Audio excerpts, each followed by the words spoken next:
Termasuk sekolah aman adalah menciptakan suasana belajar di mana ya aman dari segala macam bentuk kekerasan, berbagai macam tindakan seperti yang sekarang terjadi.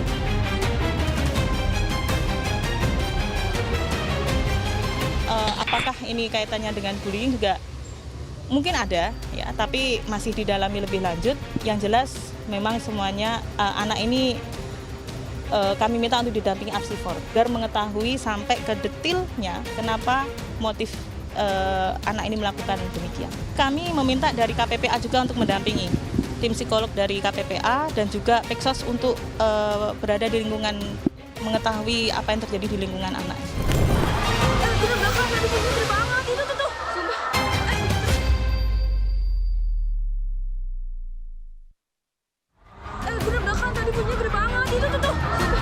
Ledakan mengguncang lingkungan SMA Negeri 72 Jakarta.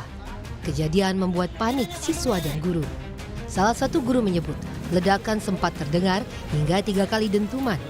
Puluhan siswa dan guru langsung dibawa ke sejumlah rumah sakit untuk menjalani perawatan. Di masjid, di luar ada 3, kayaknya ada 3 titik. Ada titik. Jadi nggak satu titik ledakan saja? Enggak, 3. Kedengaran 3 titik. Itu terjadi berapa kali dentuman, Pak? Ya 3 kali, 1, 2, 3 gitu. Itu nggak lama, dari pertama, yang kedua, yang ketiga gitu. Jadi pas kejadian itu Bapak berada di mana, Pak? Berada di depan masjid paling depan.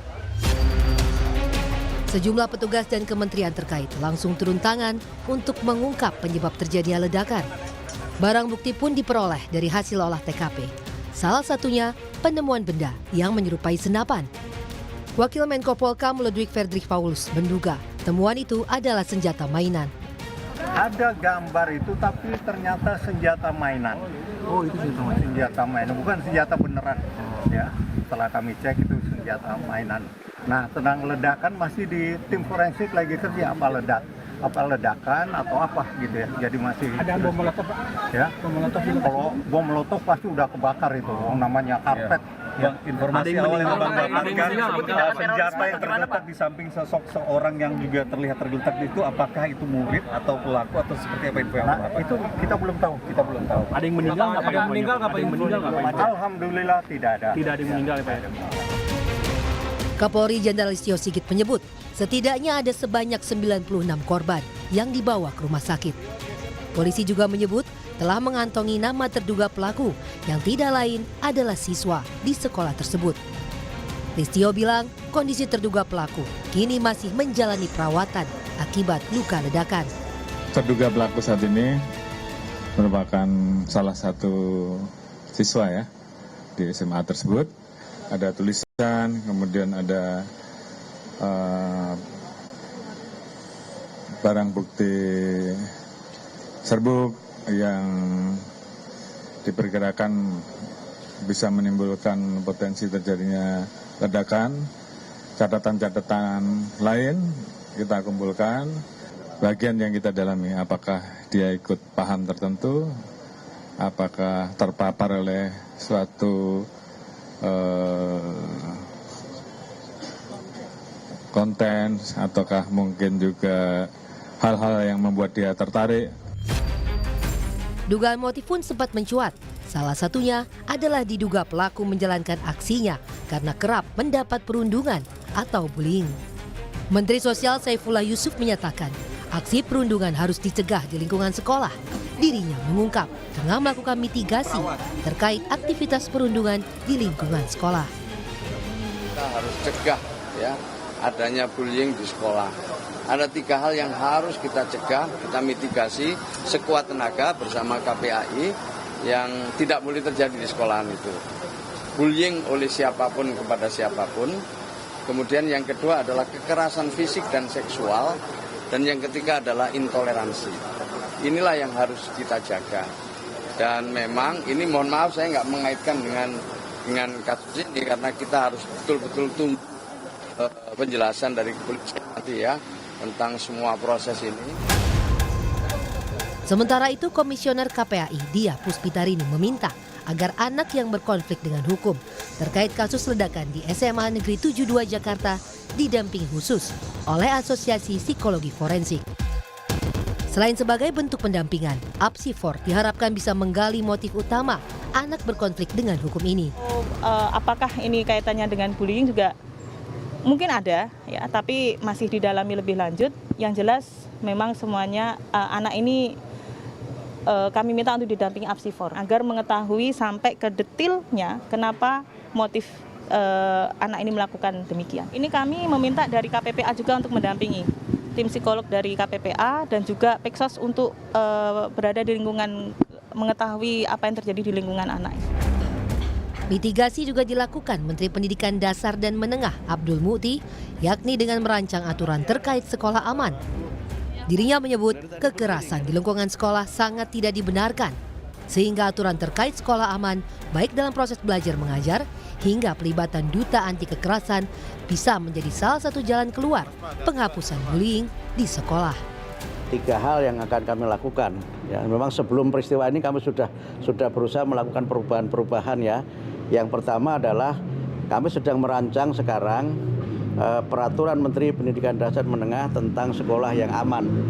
Nah, termasuk sekolah aman adalah menciptakan suasana belajar di mana ya aman dari segala macam bentuk kekerasan, berbagai macam tindakan seperti yang sekarang ini terjadi. Kemudian yang kedua, kami mencoba untuk merubah paradigmanya ke arah paradigma yang lebih humanis, komprehensif, dan partisipatif. Jadi pendekatannya melibatkan semuanya, termasuk ada rencana kami juga nanti dalam pendekatan partisipatif ini juga melibatkan duta anti kekerasan. Hingga kini sebanyak 29 orang masih menjalani perawatan intensif di rumah sakit. Salah satu di antaranya adalah terduga anak yang berkonflik dengan hukum. Wakil Gubernur DKI Jakarta Rano Karno menegaskan akan menanggung pembiayaan perawatan korban ledakan di rumah sakit, termasuk pendampingan psikologi terhadap korban. Kami memastikan seluruh korban mendapat perawatan yang optimal. Biaya perawatan korban menjadi perhatian penuh Pemprov DKI Jakarta. Selain itu, asesmen pendampingan psikologi bagi siswa dan tenaga pendidik yang terdampak juga telah turun langsung menangani hal ini.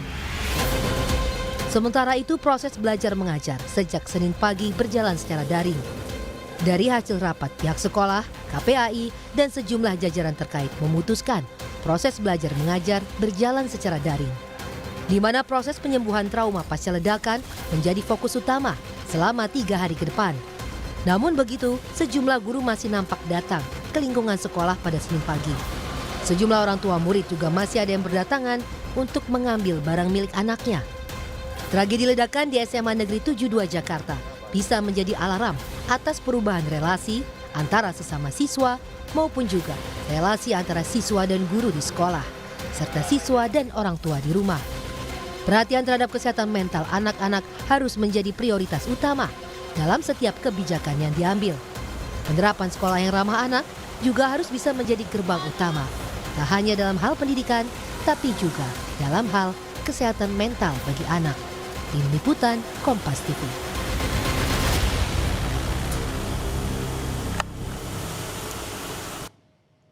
Kabid Humas Polda Metro Jaya Kombes Budi Hermanto membenarkan temuan 7 peledak yang dibawa terduga pelaku. Dari 7 peledak, 4 diantaranya meledak di 2 lokasi. 7 peledak ditemukan tim Densus 88 di area lingkungan sekolah yang juga menjadi TKP ledakan. Kabid Humas Polda Metro Jaya Kombes Budi Hermanto menyebut dari 7 peledak, 4 diantaranya telah meledak, sementara 3 lainnya belum diledakkan. Ia menambahkan temuan 7 peledak dan barang lain yang ditemukan dalam penggeledahan masih berkaitan dengan aksi ledakan Jumat lalu.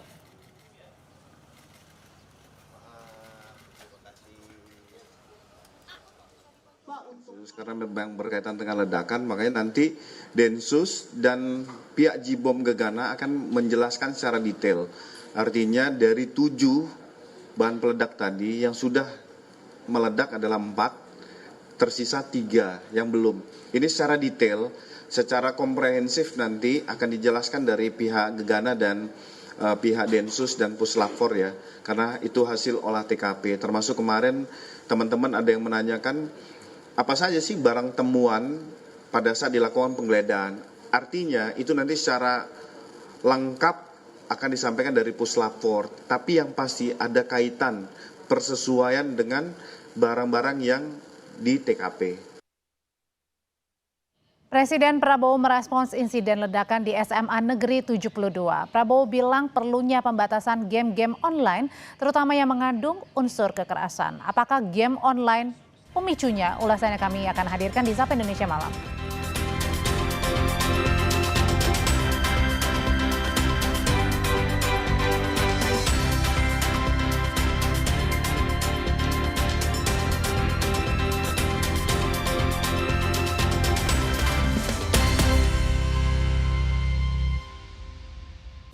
Adi Pratnia Satwika Asmadi, Space Technology Manager of Pacific Satellite Nusantara, memimpin proyek Satria 1, satelit multifungsi terbesar Indonesia. Fikra Ijaz, CEO Kitabisa, platform crowdfunding